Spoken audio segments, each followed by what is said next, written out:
Voilà, donc Lévitique chapitre 26. Nous allons commencer par le verset 2. Le verset 2 nous dit ceci. Vous garderez mes sabbats et vous révérerez mon sanctuaire. Moi, je suis l'Éternel. Parmi diverses directives, il y a des directives de loi, de vie sociale qui ont été données au peuple hébreu pour gérer la nation naissante, la nation juive naissante par des lois diverses et variées. Et aussi des directives concernant tout ce qui concerne le côté spirituel de l'individu et le bénéfice qu'il va en retirer individuellement et donc collectivement. Une des directives que Dieu nous a données à son peuple premier, il lui dit donc, vous garderez mes sabbats et vous révérerez mon sanctuaire. Moi, je suis l'Éternel. Il faut comprendre que pour nous aujourd'hui, c'est pareil. Nous savons que le Fils de l'homme est aussi maître du sabbat et aussi seigneur sur le sabbat.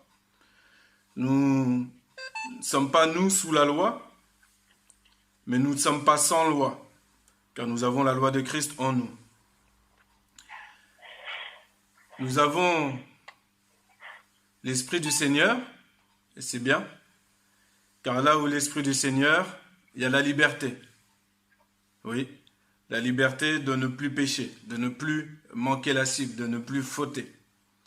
Et ce temps de confinement nous permet de revenir de manière véritable par la bouche et par les actes à ce que Dieu veut, à l'essence de ce que Dieu veut. Et à chacun individuellement, ce que Dieu veut, et la personne, le frère, la sœur, va le manifester dans sa vie. Il doit le manifester. Et pour cela, il y a un cap. Il y a des choses qui sont importantes, qu'il ne faut pas oublier. Premièrement, vous garderez mes sabbats. C'est-à-dire que vous garderez le repos. Ce jour de repos. Ce jour où l'Éternel lui-même s'est reposé de ses œuvres. Ce jour où nous aussi, nous avons à nous stopper, nous arrêter. Arrêter de courir à gauche, à droite. Si nous n'arrêtons pas, l'Éternel nous fera un confinement forcé, n'est-ce pas? Et il faut reconnaître que parfois, l'Éternel doit nous forcer à nous arrêter. Car il y a quelque chose en nous, et c'est en nous, c'est-à-dire dans notre chair, qui ne peut pas obéir à l'esprit, qui ne peut pas, et qui ne le veut même pas. La chair ne peut pas se soumettre. Elle ne le peut pas. C'est la raison pour laquelle on insiste souvent, régulièrement, dans la parole de Dieu, pour que nous soyons remplis de l'Esprit de Dieu, pour que nous soyons sans cesse renouvelés, vivifiés, afin de ne pas faire les œuvres de notre chair. Les œuvres de notre chair sont celles qui sont évidentes, qui sont notées dans l'Épître aux Galates, entre autres.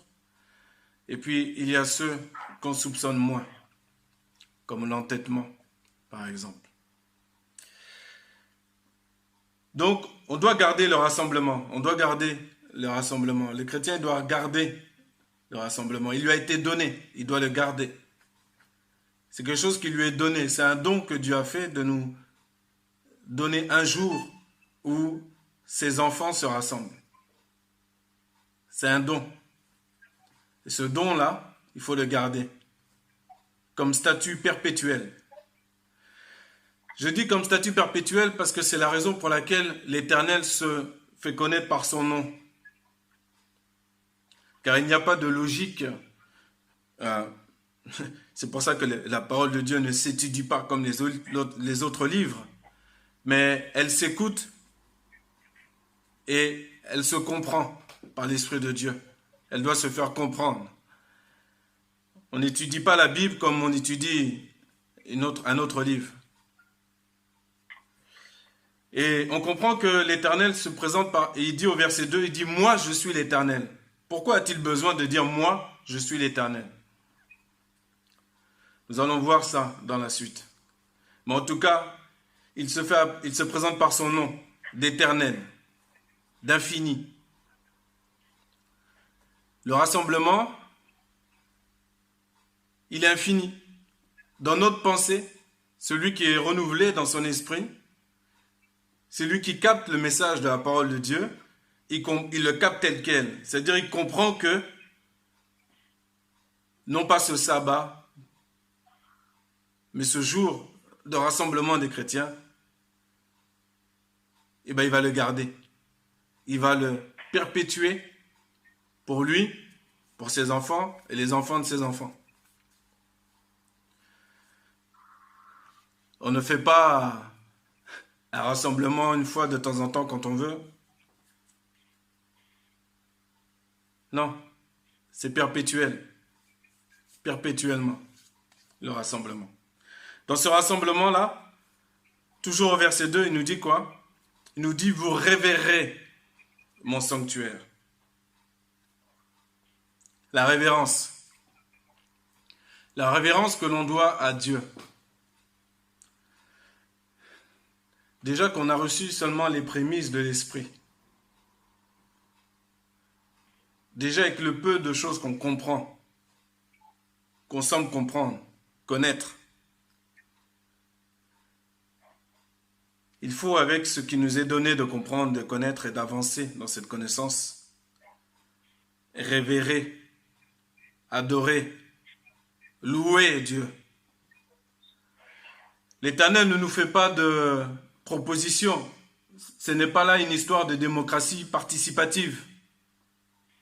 Il ne nous demande pas notre avis. Il nous donne un ordre, un commandement. Commandement de le louer, de garder ce jour saint, sanctifié dans notre cœur, de le chérir, d'être joyeux lorsque le dimanche arrive. Joyeux, heureux de rassemblement. Cette joie-là, c'est une joie, comme ça a été dit tout à l'heure, qui fait notre force. Une force que tu ne peux pas aller chercher par toi-même. Il faut accepter, ça a été dit aussi dans une autre prière, ou dans un chant. J'ai entendu qu'il fallait se remettre sur le potier, le tour du potier. Un nouveau chant que notre frère Steven a chanté. Il faut s'humilier devant Dieu. Quand Dieu te dit quelque chose, il faut le faire. Et c'est en le faisant que tu vas comprendre, et c'est en comprenant que tu vas porter du fruit en fonction. Si tu discutes toujours avec Dieu, tu retardes ta bénédiction. Tu retardes. Non seulement tu retardes ta bénédiction, mais tu rapproches tout ce qui est maudit, tout ce qui est moisi dans ta vie. Ça, par contre, tu le rapproches. Et c'est tout. On ne va pas lire tout le chapitre 26. Mais c'est tout ce qui est noté dans ce chapitre-là. Si tu marches dans mes statuts, mes ordonnances, voici tout le bien qui va t'arriver. Du verset 2 à 11. Si tu ne m'écoutes pas, à partir du verset 14, il explique tout ce qui va se passer si vous ne m'écoutez pas. Du verset 14 jusqu'au verset 25. Au verset 25, il va leur dire ceci. Et je ferai venir sur vous l'épée qui exécute la vengeance de l'alliance. Et quand vous serez rassemblés dans vos villes, j'enverrai la peste au milieu de vous. Et vous serez livrés en la main de l'ennemi. Il faut comprendre que la vie, l'histoire du peuple premier, le peuple choisi, ce qu'il vit, ce qu'il a vécu, et ce qu'il vit encore aujourd'hui, est un témoignage pour nous, les nations qui avons reçu la parole de Christ. Il faut comprendre que la loi, aucun trait de la loi ne sera effacé. Jésus lui-même est l'accomplissement de la loi et des prophètes. Et on ne peut ni ajouter ni enlever à la parole de Dieu. Donc quand je lis tout ce qui concerne l'ancienne alliance, qui concerne le peuple hébreu. Je dois en retirer l'esprit de ces ordonnances, l'esprit de ces statuts. Je ne peux pas lire la Bible en tournant les pages comme m'aérant les yeux. Même si c'est long, même si c'est lent, il faut que je comprenne. Il faut que j'arrive à comprendre le pourquoi du comment. Le Seigneur me parle de telle et telle manière. C'est la raison pour laquelle un jour Jésus a dit, vous vous rappelez, à des personnes, il leur a dit, mais comment lis-tu? Nous devons prendre des précautions quand nous lisons la parole de Dieu. La parole de Dieu est un livre bien à part, un livre saint, les fameuses saintes écritures, sanctifiées, mis à part. On a jeté ceux qui étaient en tout cas serviteurs de Dieu, au service de Dieu, créés pour cela, pour la traduction de la parole de Dieu, créés pour créer l'imprimerie, créés pour rassembler ces pages les unes après les autres. On sanctifié, on canonisé tous ces textes, on vu la cohérence du début jusqu'à la fin.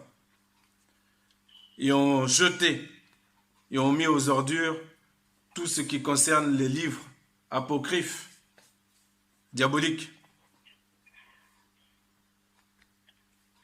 De la même manière, nous aussi, individuellement, nous devons aussi jeter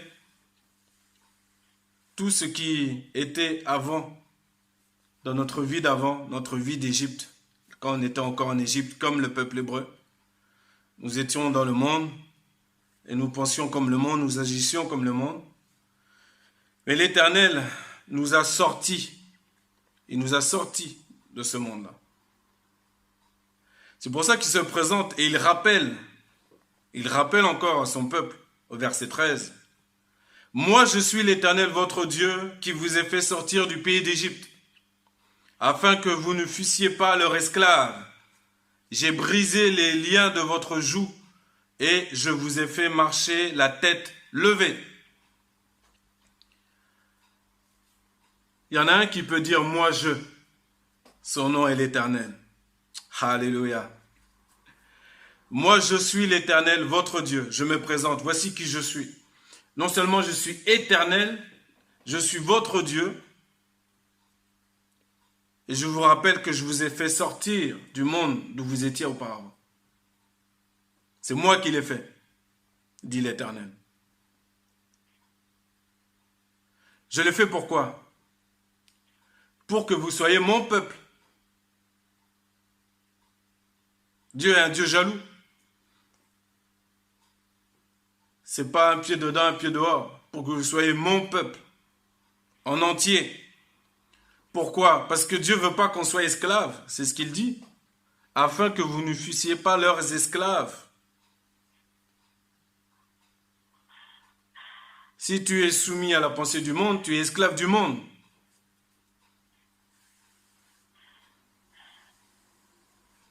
Dieu t'a libéré. C'est pour ça qu'il t'a sorti du monde. Mais es-tu vraiment libre? Es-tu réellement libre? Pour être réellement libre, il faut connaître Jésus. C'est lui la vérité. Connaître, pas savoir. Savoir, tu t'assois, tu ouvres la Bible et tu passes un peu de temps, puis tu vas obtenir du savoir. Tu vas connaître des versets par cœur de temps en temps. Connaître, c'est toucher, c'est transformer, c'est produire. C'est la raison pour laquelle la parole nous dit « Adam connut Ève ». Et ils ont eu un fils. Adam connut. Ce n'est pas Adam su ou sait que Ève est sa femme. Non, ce n'est pas suffisant. Il faut qu'ils se connaissent. Il faut une relation. S'il y a la relation, l'enfant va sortir. S'il n'y a pas de relation entre l'enfant de Dieu et son Dieu par Jésus-Christ, mais qu'est-ce qui va sortir? Le savoir ne produit pas grand-chose. la connaissance de Christ libère véritablement, puisqu'on rentrera dans cette parole qui dit « Vous connaîtrez la vérité, et la vérité vous affranchira, et vous serez réellement libre. » Est-ce que tu es libre ce matin, mon frère, ma sœur? Est-ce que tu es réellement libre? Libre. Si on t'enlève les choses que tu aimes d'ici bas, matériellement en bas, j'espère que tu n'auras pas de dépression. Tu es libre. Tu es détaché dans la matérialité. Tout comme Jésus l'était. Tu jouis du bonheur ici-bas et tu te contentes, tu es dans le contentement.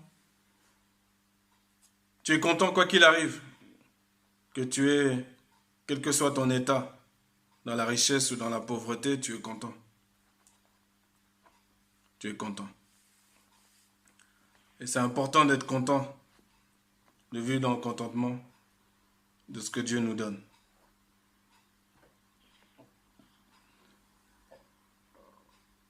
On garde le sabbat, c'est-à-dire qu'on garde pour nous, on garde l'assemblée, on garde le rassemblement. Dans ce rassemblement, qu'est-ce qu'on fait? On est là pour révérer, adorer, puisque le sanctuaire, le tabernacle de Dieu, tout comme avec le peuple juif, est au milieu de nous. C'est pourquoi Jésus a dit, là où 2 ou 3 sont assemblés en mon nom, je suis au milieu d'eux. Si Jésus est au milieu de nous, et si nous l'appelons Seigneur, où est son honneur? Où est sa révérence?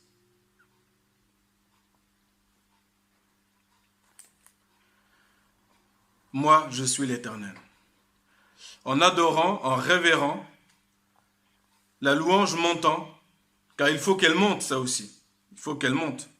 On en reparlera dans un autre message. Mais il faut qu'elle monte. Et on va retirer les bénéfices. On va retirer les bénéfices. Au verset 25, il nous est dit ceci. J'enverrai la peste au milieu de vous. Vous savez, le monde a subi des tsunamis, a subi des tremblements de terre, a subi des villes rasées, complètement rasées. Aux Antilles, en Italie, partout dans le monde. Les témoignages sont là. Les famines, les pestes. L'homme ne sait pas ce qui se passe. Les spécialistes ne savent pas ce qui se passe. Et comme pour se rassurer, on va lui donner un nom. On va l'appeler Corona. Nous l'appelons peste. Nous l'appelons comme Dieu l'a appelé. Ensuite, peu importe le nom que l'homme va lui donner, les dégâts seront les dégâts de la peste. Mais Dieu a prévenu. Dieu a prévenu. Nous, en tout cas, nous ne pouvons pas dire que nous n'étions pas au courant. Donc maintenant, on choisit ce qu'on a à faire. Parce que Dieu est amour, oui. Dieu est bon, oui. Mais Dieu est aussi juste. Un Dieu de jugement. Et les jugements tombent sur la terre. Et comme elle n'est pas entièrement détruite, et comme son alliance par l'arc qu'il a mis dans le ciel perdure jusqu'à aujourd'hui, les hommes font le dos rond un instant lorsqu'il y a des catastrophes. Se trouvent des nouvelles qualités morales, de solidarité, d'humanisme. Et puis quand c'est passé, hop, on repart comme à 40. On mène notre petite vie. Et on n'a rien compris.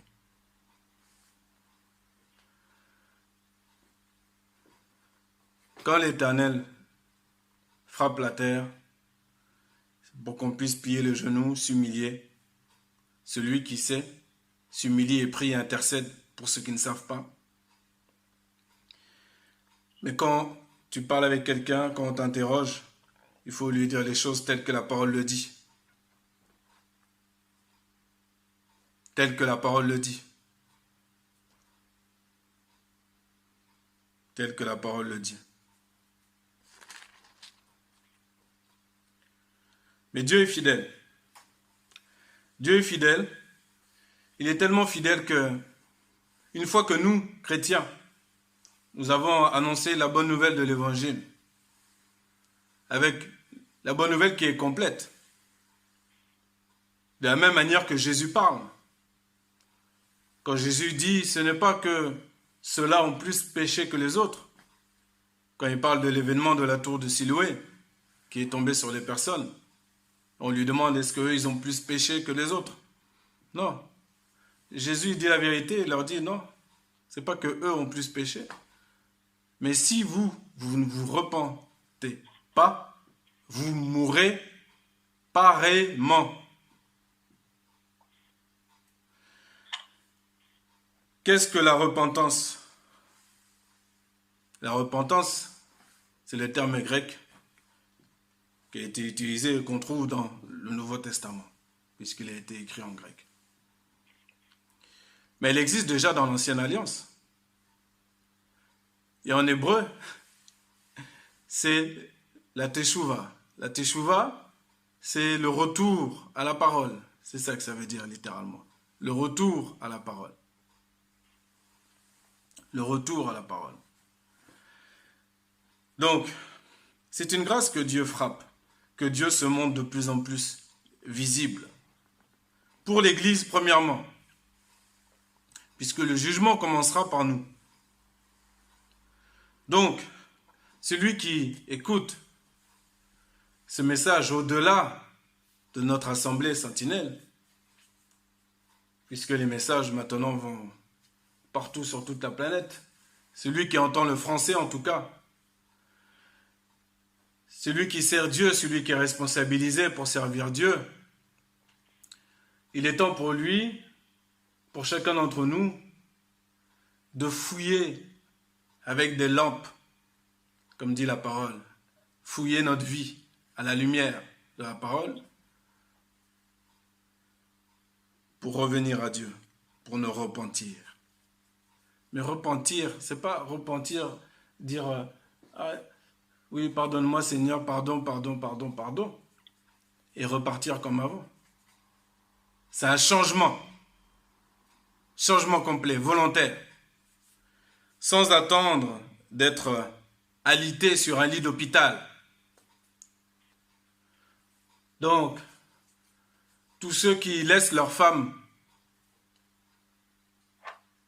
prêcher la parole de Dieu dans des assemblées mélangées d'hommes et de femmes, par exemple, il est temps pour toi, mon frère, de te repentir, de faire teshuva, de revenir à la parole, à l'essence même de la parole, et de protéger ta femme. Car c'est une action spirituelle. Et quand on n'est pas à notre place sur le plan spirituel, on s'attire beaucoup de dégâts. Dans le monde présent et dans le monde à venir. Comme l'a dit Jésus dans les lettres aux églises, dans le livre de la Révélation, le livre de l'Apocalypse, il connaît notre œuvre, il connaît notre amour, il n'y a pas de problème. Tout ce qui est bon, il n'y a pas de souci. Qu'on ne s'inquiète pas. Jésus est au courant, il va nous encourager encore dans ce qui est bon. Il n'y a pas de souci. Mais à bien des reprises, il va dire, mais ce que j'ai contre toi. Donc quand Jésus a quelque chose contre nous, on attend, on écoute bien et on fait attention.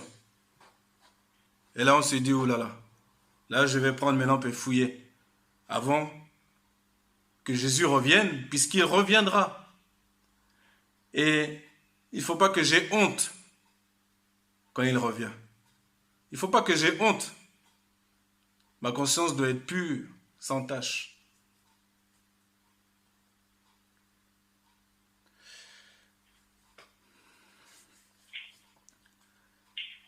J'ai pris un exemple avec les femmes qui prêchent.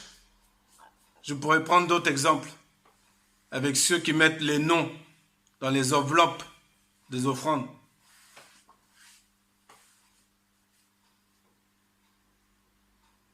Avec ceux qui ont toujours besoin, à chaque fois qu'ils ouvrent la bouche, de demander de l'argent au peuple.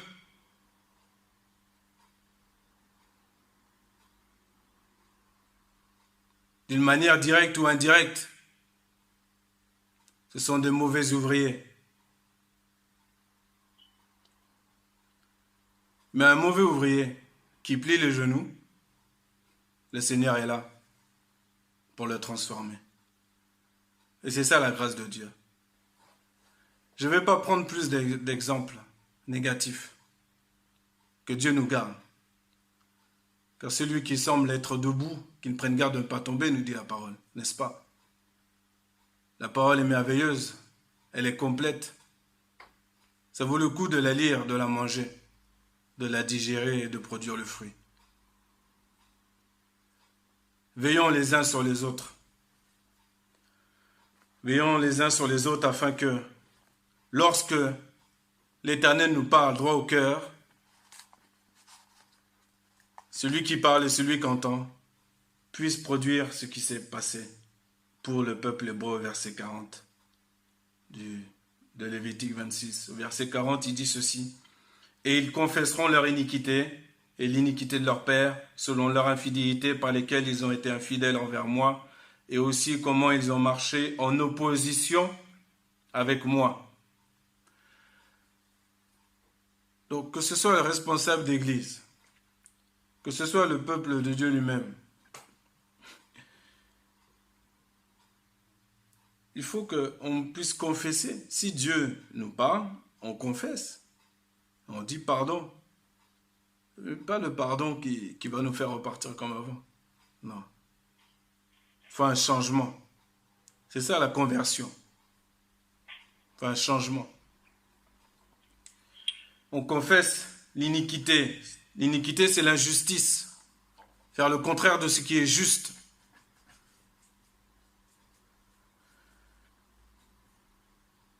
Ils ont marché en opposition avec moi, verset 41, en sorte que moi aussi j'ai marché en opposition avec eux. Ça c'est terrible, d'avoir Dieu contre soi. Et que je les ai amenés dans le pays de leurs ennemis. Voilà la clé et on va finir avec ça. Si alors leur cœur incirconcis s'humilie et qu'alors ils acceptent la punition de leur iniquité, je me souviendrai de mon alliance avec Jacob et aussi de mon alliance avec Isaac, et je me souviendrai aussi de mon alliance avec Abraham, et je me souviendrai de la terre. La terre aura été abandonnée par eux, et elle aura joui de ses sabbats. La terre n'a-t-elle pas joui de ses sabbats? Actuellement, le monde commence à se déconfiner. Mais qu'est-ce qu'on a vu pendant que tout le monde était enfermé? La terre a pu respirer un peu. L'eau de Venise est devenue claire. Les poissons sont venus jusqu'à l'intérieur de Venise. Et vous avez vu toutes les autres images. La terre a joui du repos qu'on lui a donné. Hein? Dans sa désolation, et eux n'y étant plus, et ils accepteront leur punition de leur iniquité. Parce que oui, parce qu'ils ont méprisé mes ordonnances, et que leurs âmes ont eu en horreur mes statuts. Il faut que tu saches, mon frère, ma soeur, que dans ta chair, il y a quelque chose qui a horreur des commandements de Dieu. Ta chair en a horreur. Ta chair en a horreur. Tu n'aimes pas. Il y a quelque chose en toi qui n'aime pas qu'on te dise quoi faire. Quand je dis en toi, c'est en nous. Tous les êtres humains, nous sommes tous concernés. Sauf que nous n'avons pas tous conscience. la différence entre savoir et connaître. On n'a pas tous conscience. Maintenant, une fois qu'on a conscience, on confesse et on accepte la punition. Si on reconnaît la punition que Dieu nous donne, on accepte. Et on comprend que, tout comme David a compris, même quand David avait péché, vous vous rappelez quand David a péché avec Bathsheba, que Nathan l'a repris, 3 propositions lui ont été faites. Il a préféré tomber dans les mains de Dieu. Il a accepté la punition de Dieu. Et quand il a accepté, il a dit, vaut mieux tomber dans les mains de Dieu que dans les mains des hommes, car ses compassions sont grandes. Ses compassions sont grandes. Donc, quel que soit le péché des responsables d'Église ou au peuple de Dieu, nous faisons tous partie du peuple de Dieu d'ailleurs. À partir du moment où on s'humilie, où on circoncis notre cœur et qu'on accepte,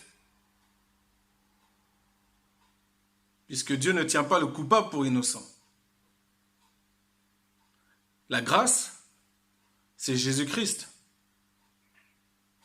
Jésus-Christ nous a été donné, nous ne le méritions pas, mais cette grâce-là, elle a un grand prix. Et Dieu ne tient pas le coupable pour innocent. Donc mon frère, ma sœur, si l'Esprit te rappelle à ta connaissance des choses que tu dois réparer et que tu as en ton pouvoir de réparer, il faut le faire. Si tu as été puni par Dieu et que tu es toujours dans la plainte, il faut arrêter de se plaindre. Si tu as reconnu que c'est une punition qui vient de Dieu, il faut l'accepter. Et l'acceptation de la punition de ton iniquité, à partir du moment où tu vas l'accepter, Dieu va se souvenir de toi. C'est ce qu'il dit. Il rappelle à son peuple l'alliance première qu'il a faite avec Abraham, celle d'Isaac et celle de Jacob. C'est-à-dire que Dieu a fait une alliance avec un homme, ensuite un autre homme, et ensuite Jacob, c'est-à-dire Israël. La bénédiction par un homme, Jacob, à qui on a donné le nom d'Israël.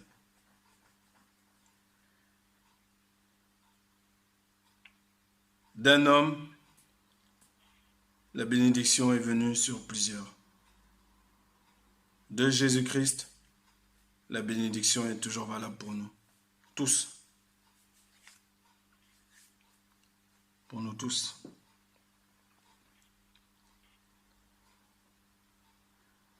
Et le Seigneur nous rafraîchira, nous remettra à notre place, là où on doit être.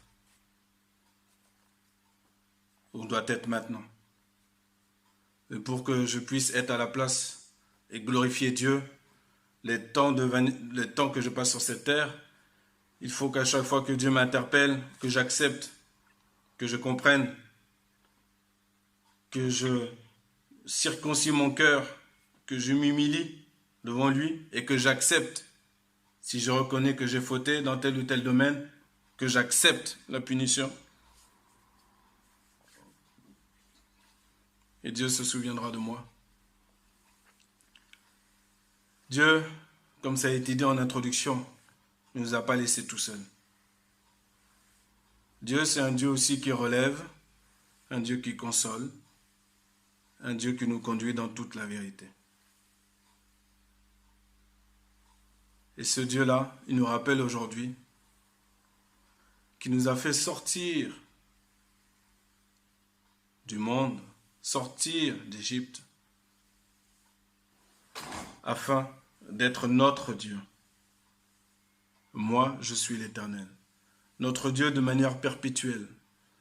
ce qui signifie des actions perpétuelles. On est à lui pour toujours. C'est une nouvelle alliance par Christ. C'est alliance. C'est la raison pour laquelle, lorsque le chrétien se marie, il ne calcule pas des contrats de désengagement, des contrats de au cas où si, au cas où il est marié. C'est une alliance. Tant que je vis, je suis marié. Point. Ma pensée est éternelle. Ensuite, ce qui advient, advient. Dieu relève. Même les couples qui ont été détruits. Dieu intervient et relève. Quand il te relève, et quand tu reconstruis, il te donne cette pensée éternelle. Éternelle. Voilà. C'est ça qu'il est. Moi, je suis l'Éternel.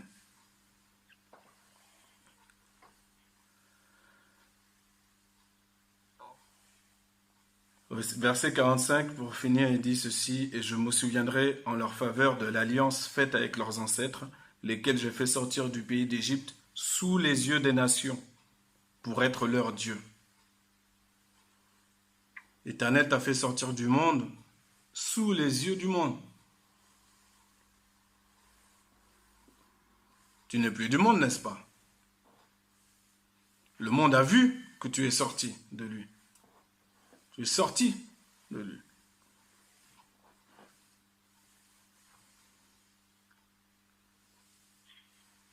Dieu a fait ça pour qu'il soit ton Dieu éternellement. Éternellement. Et il ne nous a pas laissés tout seuls. Il nous a envoyé Jésus, qui lui-même, quand il est monté vers son Père, nous a dit que c'était à notre avantage qu'il s'en aille, qu'il soit crucifié, qu'il retourne vers son Père, car cela allait nous donner le don du Saint-Esprit qui nous console. C'est le Saint-Esprit qui console. C'est le Saint-Esprit qui nous conduit dans toute la vérité. C'est le Saint-Esprit qui éclaire nos vies. C'est lui qui convainc de péché, de justice et de jugement.